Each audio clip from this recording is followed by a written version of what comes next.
Hello, and welcome back to the Back on Track Achieving Healthy Weight Loss podcast. I'm your host, Dr. Leisha Shelley. So today we're diving into a sweet topic. Literally, we're talking all about sweetened beverages. Yes, everything from soda to sweet tea, fruit juices, and to those quote unquote healthy smoothies. There's a lot of misinformation floating around, and today we're going to be busting 8 of the most common myths about these drinks. Now, whether you're trying to lose weight, manage your diabetes, or just make healthier choices, understanding the truth about sweet beverages is crucial. So let's get into it. First off, let's kind of discuss why sweetened beverages are so problematic. Now, sweetened drinks taste good, but they can come as a big cost to your health. And here's why. First, they don't fill you up. Your brain does not register liquid calories the same way it does solid food. So even after drinking a high-calorie beverage, you're still hungry. It's just liquid. It's kind of going through the stomach. The digestion is not slowing down. It's just going right through. So you feel so hungry, and you may eat just as much or even more if you had not drank the liquid calories. Also, they add up fast. A single 20-ounce soda can have 65 grams of sugar. That's more than 16 teaspoons of sugar per soda can.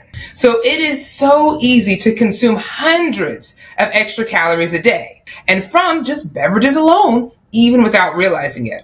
And I have several patients who are like, I don't know why I'm not losing weight. And they're like, I'm eating smaller meals. I don't know what's happening. But then when we actually look at what they're eating throughout the day, we find out that they're drinking a lot of their calories from the sodas, from the sweet teas, from the juices. It all adds up. Most importantly, the third thing is that when you drink these high sugar drinks, sweetened drinks, they spike your blood pressure. Because sweet drinks are quickly absorbed, they cause a rapid increase of blood sugar, and eventually that sugar does spike because your body's taking that into the body. This can lead to you craving more sugar, having more mood swings, and feeling more tired or fatigued. Now, what happens when your body digests a high dose of glucose? Well, it actually activates your pancreas to release insulin. So not only do you have a high dose of glucose, you have a high dose of insulin. And it can result, when you have high insulin levels, it can result in the abdominal or visceral fat production to be stored, and it triggers the liver to activate fat synthesis so that you're actually creating fat, which can lead to more fatty liver and obesity. And this metabolic dysfunction that occurs will increase your risk of high blood pressure, high cholesterol, and diabetes. And those conditions can result in more heart attacks and stroke. So back in January, there was a study in Nature Medicine that noted the association of sugar-sweetened beverages and the increase of type 2 diabetes and cardiovascular disease globally. So in 2020, there were 2.2 million new type 2 diabetes cases and 1.2 million new cardiovascular cases, which were attributable to the sugar-sweetened beverages worldwide. And from 1990 to 2020, about a 30-year span, the largest proportional increases of type 2 diabetes and cardiovascular cases were seen in sub-Saharan Africa. A friend told me that in some countries, certain sugar-sweetened beverages may cost less than getting a bottled water, which makes it easier for people to want to turn to drinking that sugar-sweetened beverages. And we all know when you're drinking that Coca-Cola, that Pepsi, it triggers something in the brain so that you want it, you crave it more. It hits that dopamine receptor. So it's going to be so important that we focus on other options for our beverages instead of these sugar-sweetened beverages. So even if your meals may be healthy, if you're drinking these sugar-sweetened beverages, you may be undoing your hard work. So let's kind of talk about the 8 myths of sugar-sweetened beverages. Myth number 1, 100% fruit juice is just as healthy as a whole fruit.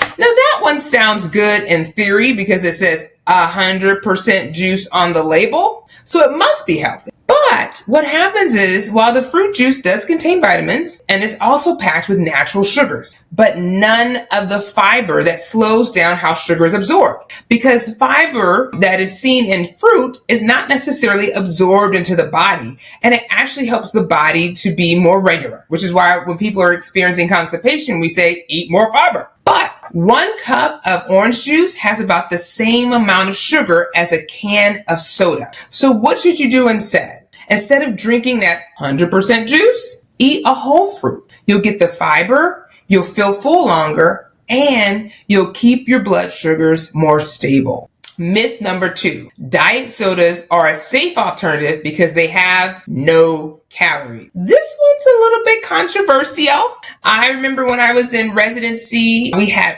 we could get free foods and free drinks from the cafeteria. And so when I was working nights, I would go in and get a Diet Pepsi because that was I was up north. So that was the one thing they had was a lot of Diet Pepsi. But diet sodas, although they have 0 calories, it doesn't mean that they're guilt-free. In fact, some studies suggest that artificial sweeteners may increase your cravings for sugary foods and confuse the body's natural hunger cues. They can also affect the gut microbiome. And look at a previous episode where we talk about why the gut microbiome is so helpful, especially when you're trying to lose weight. So the takeaway here is if you're using diet drinks as a stepping stone to wean off sugar, but if you're drinking this for long term, your health may not be in a great place.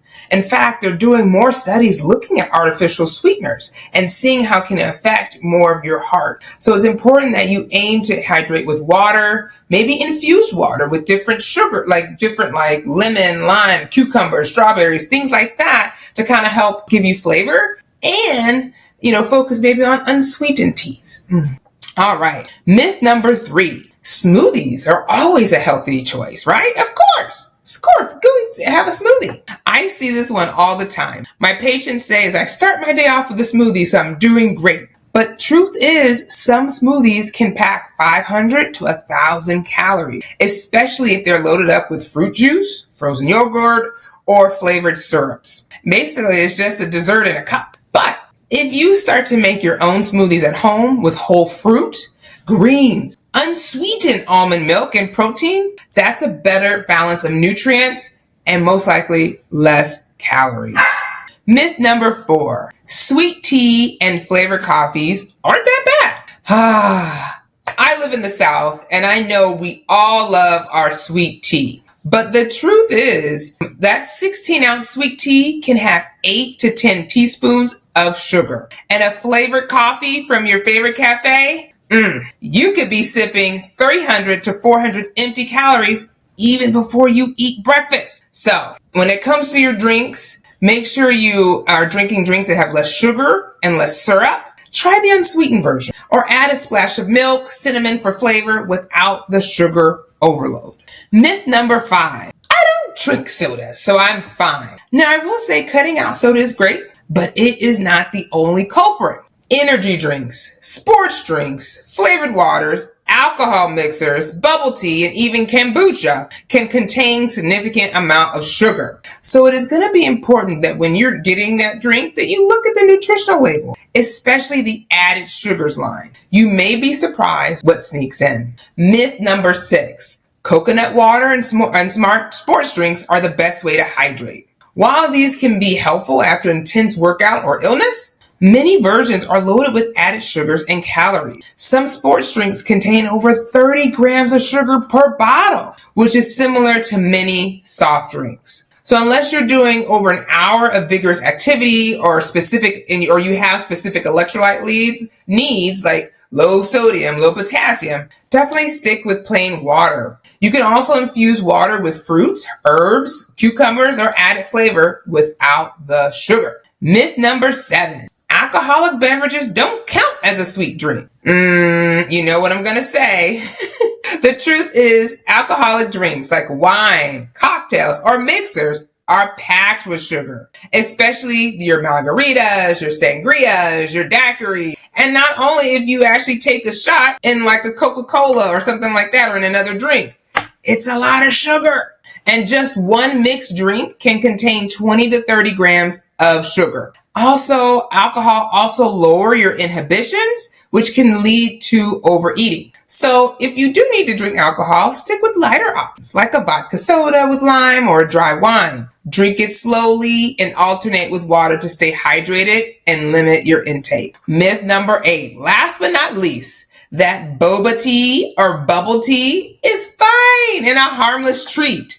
Well, a regular boba tea can contain 50 plus grams of sugar and over 400 calories. That's a whole meal. And it's due to the sweet milk, the syrups, the chewy tapioca pearls. And those pearls often are soaked in sugar syrup and are essentially pure starch and minimal nutrition. So if you're a boba fan, try ordering a smaller size, reducing your sugar levels, choosing green tea bases, or just skipping the toppings altogether. Treat it as you would a dessert, occasionally, and portion control. So to recap, eat your fruit, don't drink it. Watch out for those 0-calorie traps. Make your smoothie smart. Rethink your tea and coffee habits. Don't assume a drink is healthy. Make sure you check that label. Use coconut water and sports drinks only when needed. And remember, alcohol can be a sugar bomb too. And boba tea is just a dessert in a cup. So treat it like one. So this week, I challenge you to swap one sweetened beverage for water or an unsweetened alternative each day. And it might feel small, but over time, it makes a big difference in your energy, your weight, and most importantly, your health. So thank you so much for tuning in. If you enjoyed this episode, please share it with a friend who loves their morning smoothies or sweet tea a little bit too much. Don't forget to leave a 5-star review. And until next time, stay strong, stay committed, and stay consistent. And I'll see you next time.